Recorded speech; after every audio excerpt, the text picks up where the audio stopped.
Eu agradeço o convite que o Mário Jorge me fez para estar aqui novamente. Não sei quantas vezes estive aqui, mas todas as vezes muito bem recebido, e não foi diferente dessa vez. Eu acho que eu dou um pouco de trabalho, porque toda vez que eu venho eles me dão um anjo. Hoje me deram 2, o que significa que eu estou um pouquinho necessitado de angelitude. E a minha primeira, me permitam assim dizer, anja, meu primeiro anjo, perguntou ali, ele está dando muito trabalho para vocês? Eu falei, não, para o seu anjo da agora? Eu falei, não, agora não tem jeito, são 2. Então foi muito bom, pelo menos eu sou agraciado aqui com 2 anjos. E é uma alegria ver, reencontrar algumas pessoas, alguns amigos, algumas amigas, e com certeza fazer outras amizades. E como bem disse aqui, um público, um auditório repleto com esse público, mostra o quão grande é esse trabalho desenvolvido já nessas 11 edições do Cinesp. Então é uma grande alegria poder estar aqui, é uma grande honra poder estar aqui. E vamos conversar um pouquinho, mais um monólogo do que um diálogo. Vamos conversar um pouco sobre essa ideia, sobre essa proposta de justiça divina, consolação, fé. Obviamente, se é fé, é inabalável no futuro. Então vamos conversar sobre isso um pouco, refletindo em cada uma ou sobre cada uma dessas palavras. A palavra justiça, que talvez nos chegue de uma maneira um tanto dura no entendimento, porque quando falamos em justiça, muitas vezes o que vem à mente é o sentimento de vingança. Quando se fala em justiça, muitas vezes o que vem à mente é o poder, é a força do poder, ou o poder da força. Quando se fala em justiça, muitas vezes o que vem à mente é impor uma sanção a alguém. Quando se fala em justiça, muitas vezes se vem à mente como um último refúgio para fazer valer os nossos direitos. Então são vários os significados, são várias as ideias que advêm da palavra justiça. E quando atrelamos a palavra justiça à palavra Deus, levamos para a ideia de Deus essas mesmas características que aplicamos à ideia de justiça. Quando dizemos então justiça divina, muitas vezes se vem à mente a ideia de vingança. Muitas vezes se vem à mente a ideia de poder, força, cobrança, atitude coercitiva, e atrelamos isso a Deus. O que faz com que muitas pessoas vejam Deus como justiceiro. Faz com que muitas pessoas vejam Deus como aquele que vai vingar, como aquele que vai punir, como aquele que vai beneficiar. Porque é a forma que nós vivemos e que entendemos justiça. Com esse tipo de pensamento, nós reduzimos Deus às nossas próprias ideias. Nós reduzimos Deus aos nossos próprios conceitos. E até criamos uma teologia que é mais humana ou totalmente humana, porque tentar, dizem-nos os espíritos, sondar a natureza íntima de Deus Não nos é possível por nos faltar o sentido para tanto. Não nos é possível porque nos seja proibido. Não nos é possível porque não temos o sentido para tanto. Então, todas as vezes que se estuda a ideia Deus, nós a estudamos por um reducionismo teológico, trazendo Deus para o nosso conceito e não ampliando o nosso conceito a respeito de Deus. E dessa forma, a figura Deus, e óbvio, a sua justiça, fica semelhante à justiça que nós mesmos aplicamos na nossa vida social. E essa forma, eu diria, um tanto distorcida, acabou por levar à própria negação da ideia de Deus. Acabou por levar a pensamentos materialistas, de tal forma que o filósofo materialista Feuerbach, um dos discípulos de Hegel, contemporâneo de Marx, em que Marx caminha por materialismo histórico, materialismo dialético, Feuerbach caminha por materialismo absoluto. E nesse materialismo absoluto, ele escreve uma obra chamada A Essência do Cristianismo. E logo na introdução dessa obra, ele escreve: está escrito que Deus criou o homem à sua imagem e à sua semelhança. Eu, porém, digo que o homem criou Deus à sua imagem e à sua semelhança, pois o Deus que nos é apresentado tem mais defeitos humanos do que características divinas. Ou seja, quando reduzimos essa ideia, nós nela colocamos as nossas próprias formas de pensamento. E então Deus passa a ser pessoalizado, passa a ser quem? Deus passa a ser uma pessoa e, como tal, no aspecto humano, limitado. Deus passa a ter sentimentos, ora de bondade, ora de maldade, ora de agraciamento, ora de perseguição. E é isso que esse materialista estava a nos dizer quando ele escreve que o Deus que nos foi apresentado tem mais defeitos humanos do que características divinas.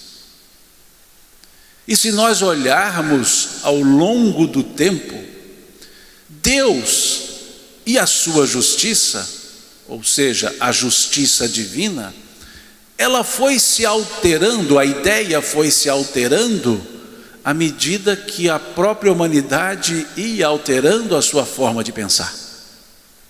Se nós ficarmos apenas no nosso ciclo de pensamento ou de evolução da ideia religiosa judaico-cristã, nós veremos a transformação da figura, da ideia, da imagem de Deus e da própria justiça de Deus.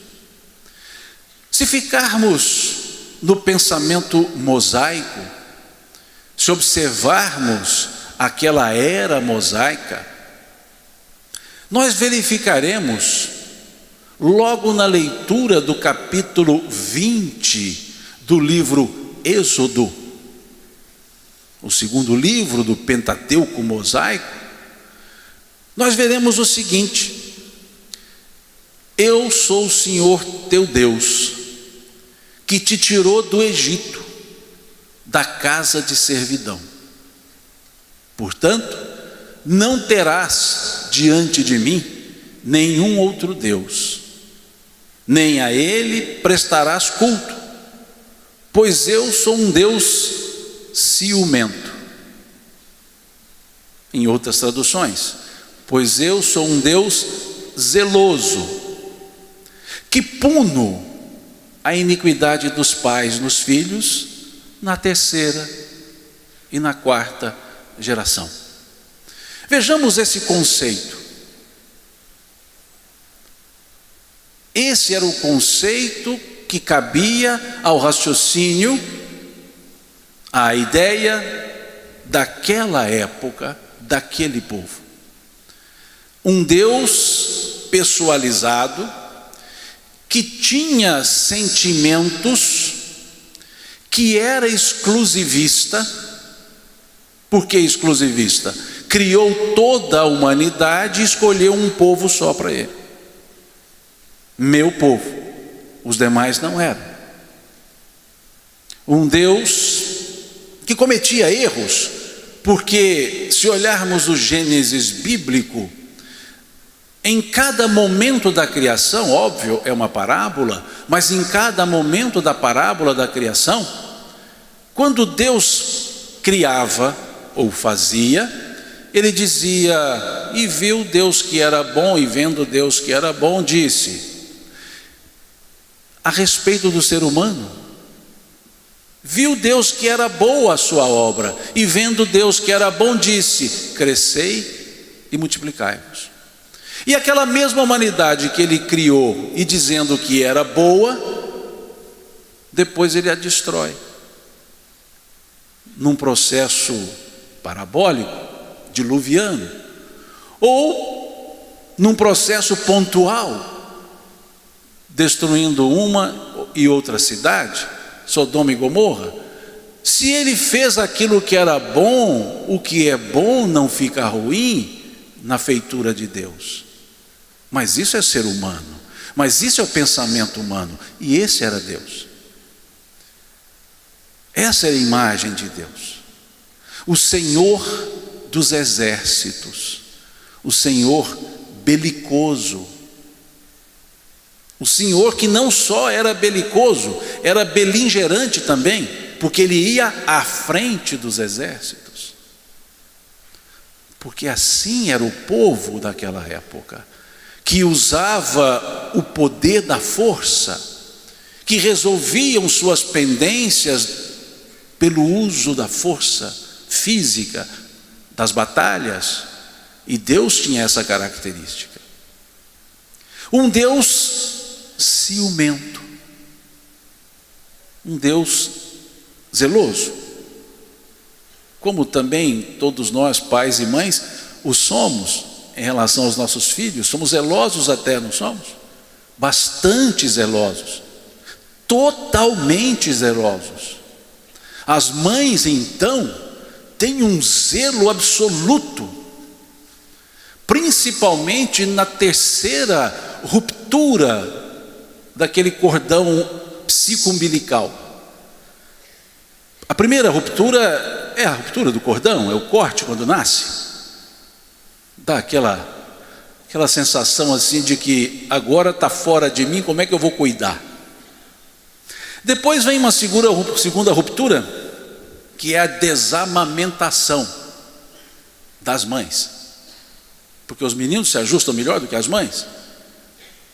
E a terceira ruptura talvez seja mais séria, é quando aquela uma quer casar com meu filho. E aí as mães são zelosas, numa forma eufêmica de falar, porque são ciumentas. Por mais que digam, eu crio meus filhos para o mundo, basta perguntar a elas o que é mundo, elas dirão, minha casa. Então estão certas, criam para o mundo que cabe na casa delas. E os pais não somos diferentes, apenas nos fazemos transparecer diferentes, mas somos tão zelosos quanto. Então esse era o Deus zeloso, um Deus ciumento. E esse sentimento é um sentimento nosso, que estamos em construção da nossa personalidade. Estamos construindo-nos aperfeiçoando-nos. E temos esses sentimentos, que confundimos o amor com apego, com dependência, com carência. Mas Deus não. Deus é o soberano. Deus é o incriado. Deus, aliás, é aquele cujo nome, em tese, impronunciável na linguagem hebraica, já que o seu nome é formado por consoantes unicamente. Não se expressa, porque o nome não se pode dizer. Veja a figura de Deus. E uma ideia dessa forma sobre Deus faz com que sua justiça seja da mesma forma. Uma justiça zelosa. Uma justiça ciumenta. Porque se a fonte da qual emanam-se as leis é assim, zelosa, ciumenta, as próprias leis também assim serão. E aí temos um Deus legislador. Um Deus que vai criando leis à medida que as coisas vão acontecendo. E leis que regem a consciência, mas também leis que regem os atos comuns da própria existência. Se olharmos os dois códigos de leis que temos no Velho Testamento, o Levítico e o Deuteronômio, nós perceberemos isso, uma mistura daquelas leis práticas do dia a dia, aplicáveis a nenhuma dada circunstância, e aquelas leis que transcenderiam quaisquer existências, quaisquer momentos, quaisquer circunstâncias, que Kardec sabiamente as dividiu em leis divinas e leis humanas, e dando características para entendermos-las. As leis divinas não perecem, não caem em desuso. As leis humanas se alteram com a própria evolução social. E aí observamos, à exceção da introdução do chamado decálogo, que na verdade seria um dodecálogo, porque são 12 mandamentos e não 10, e porque eram 12 tribos, nós perceberemos que essa estrutura, ela é um pouco diferente daquela estrutura outra aplicada às leis. Quando falamos, por exemplo, não matarás, mesmo que a lei humana diga pode matar, mesmo que a lei humana indique e obrigue mate, sempre haverá um dano, sempre haverá uma dor. Mesmo que a lei humana diga pode fazer, deve matar, haverá dor, porque sempre teremos um sentimento afetado em quaisquer épocas da humanidade. Por mais rude, por mais embrutecida que seja uma sociedade, sempre alguém sentirá, aspas, a falta de alguém que foi tolhida a convivência pela morte, pela ordem matar. Quando vemos não roubarás, é a mesma coisa. Mesmo que a lei diga deva roubar, deve roubar, roube, aquele que teve seus bens subtraídos, mesmo que a lei assim o diga, sentirá a perda desses bens. Quando lemos não adulterarás, mesmo que a sociedade assim estabeleça, alguém vai se sentir aviltado no seu sentimento, no seu valor, mesmo que a lei estabeleça que deva fazer. Essas são características divinas, porque não dependem de leis sociais, leis humanas, porque essas leis são leis conscienciais, são leis cujas sensações são íntimas. As sensações, pela aplicabilidade dessas leis, ou pela não aplicabilidade dessas leis. Quando diz honrar pai e mãe, por mais que a sociedade diga ou estabeleça em leis sociais desprezo a pai e mãe, nunca serão bons sentimentos, nem para os filhos que desprezam, nem para os pais que foram desprezados. Então são leis universais, aplicáveis a quaisquer sociedades, aplicáveis em quaisquer momentos. São leis divinas. Percebemos que esse código de leis, ele não depende de um momento social. E ele é, aspas, justo, equânime, plenamente aplicável. Quando olhamos outras estruturas do Levítico, do Deuteronômio, nós encontraremos leis aplicáveis em uma época e não mais em outra.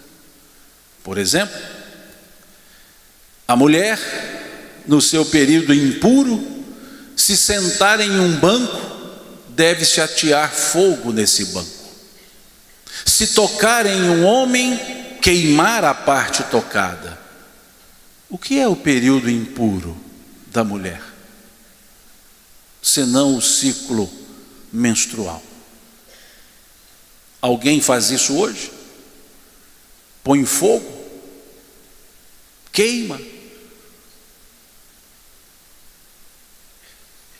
A lei que obrigava, como sendo de Deus, o Senhor meu Deus me disse, e eu vos digo, abominável será aquele que comer sem lavar as mãos.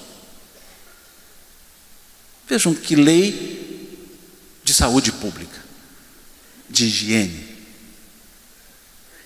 Então confundiram-se valores existenciais com valores sociais e atribuíram tudo àquele tipo de Deus, um Deus que regulava todas as coisas, das mais comezinhas às mais profundas.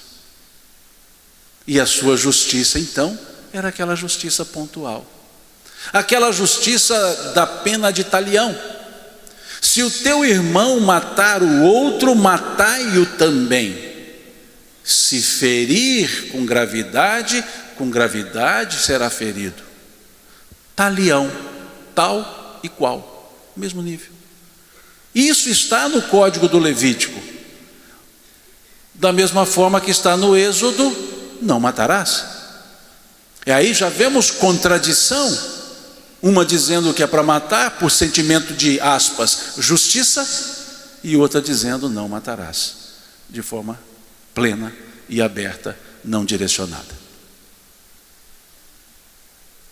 E é interessante, porque o verbo matar é um verbo transitivo, ele exige complemento. Quem mata, mata alguém, alguma coisa vivente. E o mandamento não coloca transitividade a esse verbo, é não matarás. E aí podemos diversejar, de que forma? Ou até targiversar, dizendo o quê? Não matarás pessoas, quaisquer seres viventes, não matarás expectativas das pessoas, não matarás alegrias alheias. Veja quando se amplia, quando se fala na lei de Deus, mas não nas leis reduzidas ao pensamento humano. Então essa era a justiça divina: olho por olho, dente por dente, osso por osso, coluna por coluna. A forma mosaica, que era a mesma forma do código de Hammurabi, pois as pessoas assim agiam. Na linguagem de hoje era o bateu, levou. A humanidade foi evoluindo, chegamos naquele período que nós posteriormente chamamos de cristão. Chegamos à presença de Jesus, à presença do Cristo, que tal qual Moisés falou sobre Deus, tal qual Moisés apresentou-nos ou reapresentou-nos a Deus e Deus a nós. Mas de que forma? O tratamento dado por Moisés, antes dele, dado por Abraão, El, que significa Senhor, foi mudado para uma palavra de maior intimidade. Jesus não se refere a Deus como El, como Senhor. Ele se refere a Deus como Pai. Mas não Pai, Abba, papai, paizinho, painho, Abba. Assim ele se refere a Deus. A forma dele se referir a Deus já nos dá um outro conceito, já nos gera um outro caminho, já nos dá um outro sentimento, um sentimento de familiaridade, o sentimento de fraternidade, o sentimento de filiação. Mas além disso, além de trazer essa ideia pai, papai, ele também chamou atenção para que tipo de papai seria esse. Porque não era o tipo pai daquela sociedade patriarcal. Não era aquele pai que se assemelhava aos pais daquela época. E ele diz: quem de vós, se vossos filhos vos pedirdes um pão, dará uma pedra? Se vossos filhos vos pedirdes um peixe, dará uma serpente? Se vós, que sois homens maus, fazem boas coisas aos vossos filhos, quanto mais não fará Deus aos seus, sendo Ele todo bondade?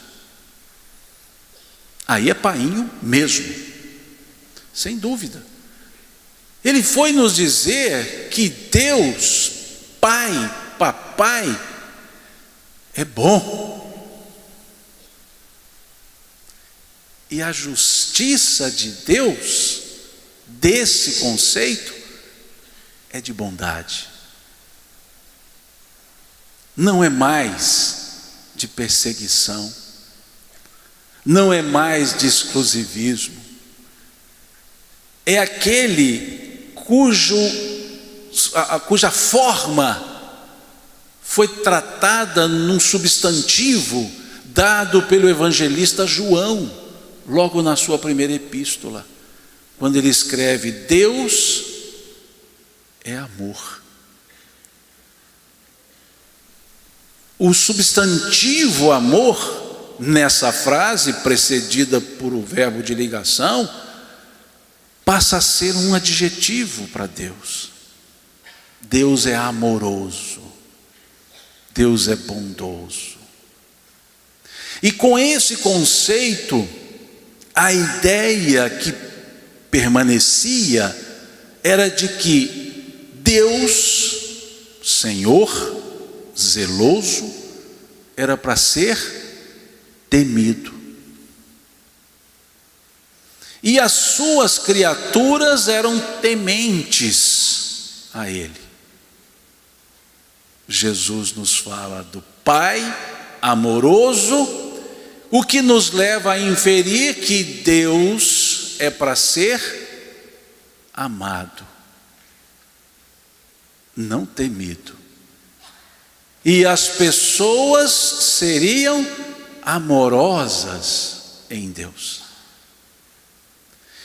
E essa figura se estende, porque Jesus vai no âmago dos mandamentos e mostra àquele povo que desde muito já era para ser assim.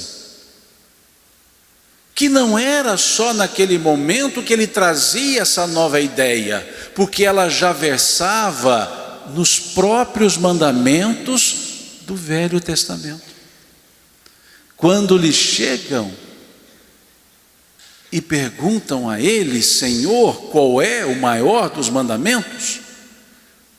E ele resume-os em um só: amar. E ele coloca, trazendo aquilo que já estava escrito: amar a Deus. Vejam, não temer a Deus, amar a Deus sobre todas as coisas, e amar ao próximo, mostrando-nos que a filiação nos une, pois temos o mesmo Pai, o Papai. Não é mais o Criador e as criaturas, é o Pai com seus filhos. Pai, porque aquela sociedade era patriarcal, podemos chamá-lo por mãe, talvez até seja mais próprio, mais próximo, já que vivemos hoje num momento menos racionalista e mais terno. Mas ele traz a ideia justamente dizendo que já era para ser assim no início, porque isso está escrito lá no início. O mandamento primeiro é: amarás o Senhor teu Deus e não temerás o Senhor teu Deus. Mas foi preciso que o tempo mostrasse que era assim. E ele então traz a ideia do amar a Deus e chama a atenção para um acréscimo que já estava na lei, que reconhecer-se filho de Deus é o mesmo que nos reconhecer irmãos e irmãs, e que esse amor não fosse só por gratidão ao Pai, fosse pela irmandade com os nossos companheiros, companheiras, irmãos e irmãs na filiação em Deus. E ele faz isso, Jesus, não só nesse momento, quando ele recita o mandamento, ou em outro momento, quando ele pede para que o doutor da lei recite esse mandamento, mas de uma forma sutil, profunda. Ele nos fala novamente da filiação em Deus e da necessidade de nos amarmos, quando ele vai nos ensinar, grafado pelo evangelista Mateus, lá no capítulo 6 do seu evangelho. Quando chega o discípulo e fala: Senhor, ensina-nos a orar. E ele diz: orai assim. E diz o quê? Pai nosso que estais nos céus. O que é o pronome nosso? O pronome possessivo nosso. Se eu digo Pai nosso, é Pai de quem? De todos. Se é Pai de todos, todos somos o que em relação uns aos outros? Irmãos. Nos tratamos como irmãos? Então deveríamos orar: Pai meu, porque nos sentimos filhos únicos, quando na verdade não somos. E de uma forma sutil, só com um pronome, ele nos dá um ensino. de que a justiça de Deus é amorosa, que Deus não tem parcimônia na sua justiça, porque ela é amor, e o amor não é parcimonioso. O amor é abundante, o amor é vida. Como Cristo nos disse: meu Pai vos deu a vida e vô-la deu em abundância. O amor é abundante. E aí passamos a ter um outro conceito da justiça divina: amor. Mas a humanidade evolui, a humanidade cresce, pensa um pouco mais, se isola no próprio pensamento, reduz a explicação do universo, do mundo e Deus ao próprio nível humano. Surge o racionalismo. E uma pergunta óbvia, corretíssima de se fazer: se Deus é bom, se sua justiça é boa, por que então há o sofrimento? Por que então essa justiça divina boa permite que pessoas sofram, permite que pessoas estejam em alegria, outras em tristeza? E essa interrogação permeou o pensamento religioso, não religioso, materialista, cientificista, e ficou. Aqui vimos quantas coisas bonitas sendo cantadas, recitadas, mas mostrando tristezas também, aspas, perdas de pessoas. E aí podemos perguntar: onde estaria a justiça de Deus, sendo ela amorosa e justa? E vem-nos o século XIX, vem-nos um novo pensamento,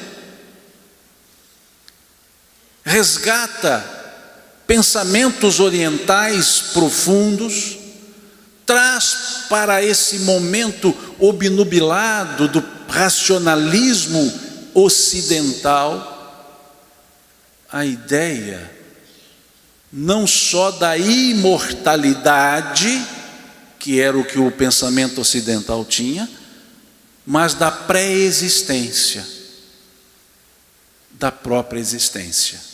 Ou seja, que nós já existíamos antes de existir nessa vida material, e que já vivíamos em outros momentos materiais, e que esse momento que nós vivemos não é a vida, mas uma parte dela, porque se há imortalidade, nunca ela vai terminar, então eu não posso morrer,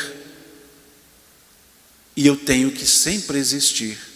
E começou-se a dizer e a mostrar e a demonstrar que a sucessão de encarnações forma um contexto de vida, e o que nós aqui temos são os nossos saldos existenciais e novas ações que gerarão novos saldos. E aí percebemos com maestria aquele dito de Jesus: aquilo que o homem semear, isso sim ele colherá, repetido pelo apóstolo Paulo. Percebemos que então a justiça de Deus continua amorosa e não impõe a ninguém sofrimento ou beatitude, mas que simplesmente abre o espaço para que cada um semeie livremente e colha obrigatoriamente por ter semeado. E aí Deus não imputa sofrimento a ninguém, não culpabiliza ninguém, e cada um, como disse o apóstolo Tiago na sua única epístola, dará contas de si mesmo a Deus. E surge o pensamento espírita, e numa forma profunda, trazendo de volta aquelas parábolas do reino, ditas por Jesus, responde à questão 621 do Livro dos Espíritos, onde está escrita a lei de Deus? Na consciência. O que faz com que Deus deixe de ser o juiz e nós passamos a ser o árbitro das nossas próprias existências. E por que resgatar as parábolas do reino? O reino de Deus é semelhante a um homem que foi ao mar e jogou as redes e pescou peixes grandes e pequenos, e segue a parábola. O reino de Deus é semelhante ao homem que semeou a semente, e segue a parábola. O reino de Deus é semelhante ao homem que encontrou uma pérola, e segue a parábola. O reino de Deus é semelhante a um homem que encontrou um tesouro enterrado em um campo, e segue a parábola. O reino de Deus é semelhante a uma mulher que fez a massa e colocou o fermento, e a massa cresceu. O que nós temos em comum nessas parábolas, para chamá-las parábolas do reino? Onde se pesca um peixe? Dentro da água. Onde se encontra uma pérola? Dentro de uma ostra. Onde se semeia uma semente? Dentro do sulco. Onde estava o tesouro? Enterrado dentro da terra. E o fermento, ele age na massa de fora para dentro ou de dentro para fora? De dentro para fora. O que nós temos em comum nessas parábolas? Interiorização. E onde está escrita a lei de Deus? Na consciência. Interiorização. Como o próprio Cristo disse, o reino de Deus não vem com aparências exteriores, pois o reino de Deus está dentro de vós.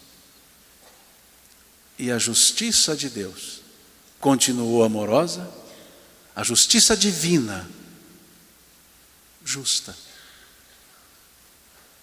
A justiça divina justa, porque cada consciência a aponta. E cada um refaz os seus caminhos.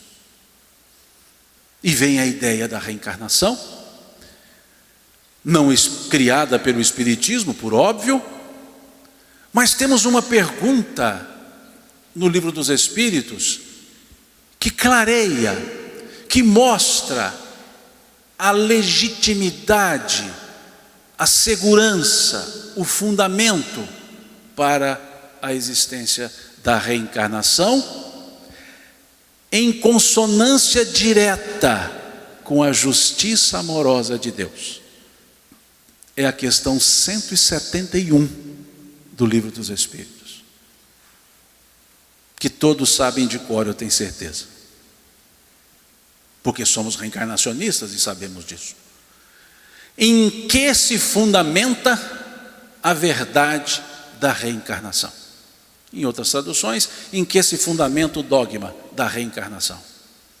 Onde está baseada a verdade da reencarnação?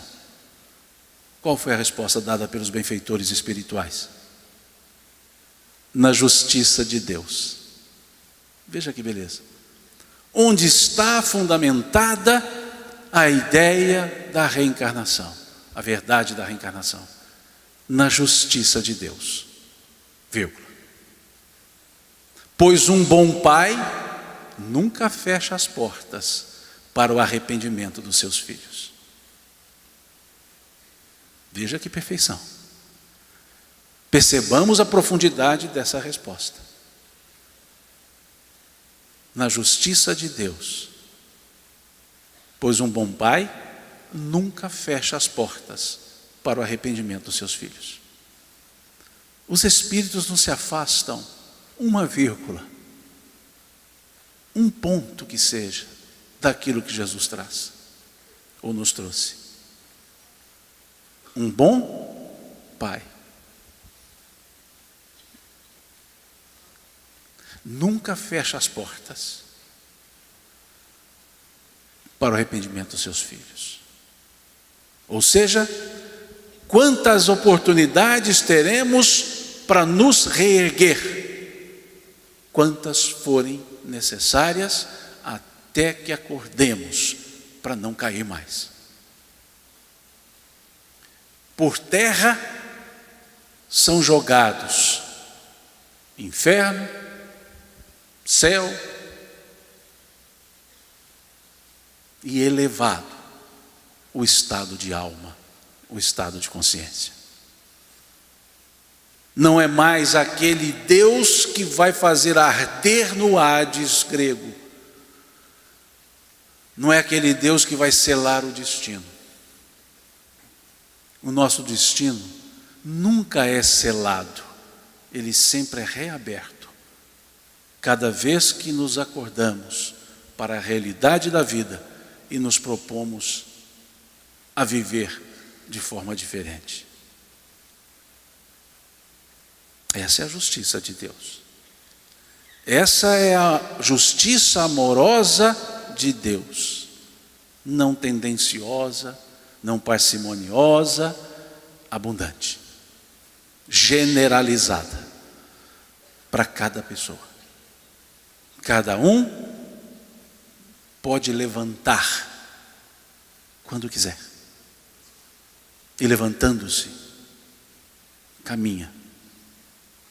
Porque Deus, como explicou-nos, ou melhor, respondeu o apóstolo Pedro, Deus é vivo. Deus não está distante. Quando Jesus lhes pergunta, e vós, quem dizeis que eu sou? Pedro diz, tu és o Cristo, o Filho de Deus vivo.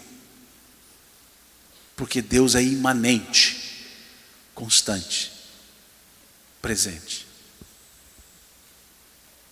Essa é a justiça de Deus. E é isso que nos dá a consolação. Não o conforto, o consolo de que nós ajustamos nossa vida, nós reajustamos nossa vida, nós refazemos os nossos caminhos e nunca desamparados. Porque a lei de Deus é para o nosso crescimento, não para a nossa destruição. E esse entendimento fortalece a fé. E é por isso que a fé é inabalável. Que fé? A fé bem descrita por Emmanuel, quando responde à questão 354 do livro O Consolador, que ele diz, fé é a certeza em Deus, certeza esta que ultrapassa os limites das crenças religiosas. É uma definição bem emmanuelina. É a certeza em Deus que ultrapassa os limites das crenças religiosas. Conversava há pouco com Cláudia, que ressalvou que não era a Prócula, ressalva dela, não a minha. Prócula era a esposa de Pilatos. E ela disse assim, eu procurava algo onde Jesus pudesse caber.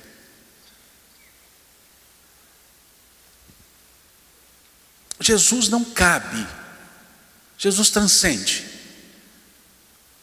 Mas onde ele pudesse estar. E onde ele está? Onde não se tenta reduzi-lo. ao pensamento humano. E a ideia espírita não tenta reduzi-lo, tenta ampliar-nos para entendê-lo, para chegar até ele, colocando-o como o nosso modelo. E não só isso, guia. Conforme nos diz a questão 625 do Livro dos Espíritos, que a pergunta nos indica duas coisas. Pede-nos qual é o tipo perfeito que Deus ofereceu ao homem para servir de guia e modelo para a humanidade. Guia e modelo. Guia, seguimos. Modelo, copiamos. Jesus é para ser seguido e copiado. E para ser copiado precisa ser conhecido. E para ser conhecido precisamos conhecer os seus atos. Para fazermos Ctrl+C, Ctrl+V. E ele nos mostra que a fé se engrandece, se fortalece. A fé não nos é dada. A fé é fruto da construção da certeza da nossa existência e, por decorrência óbvia, da existência daquele que nos criou, de Deus. Emmanuel, no capítulo 40 do livro Vinha de Luz, diz que a fé não brota miraculosamente nos corações. E no capítulo 45 diz que a fé não é serviço de menor esforço. Fé se constrói. Mas porque há pessoas que já nascem com fé, há pessoas que renascem com a fé que já construíram.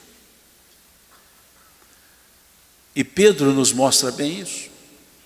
Estavam os discípulos no barco à noite, no mar da Galileia, e veem um vulto e se atemorizam. O texto bíblico diz, pois achavam que era um fantasma. Texto do Evangelho.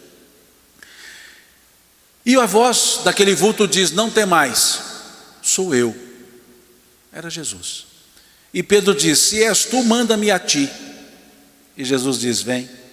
E Pedro começa a caminhar sobre as águas, e à medida que as águas vão lhe batendo as pernas, ele se sente titubeante, inseguro, e começa a afundar.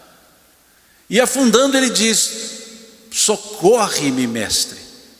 Jesus lhe pega pela mão, levanta-o e diz, homem de pequena fé. Fé tem tamanho. A dele era pequena. E ele conviveu muito com Jesus. Conviveu, e numa noite Jesus está dizendo do seu, aspas, destino.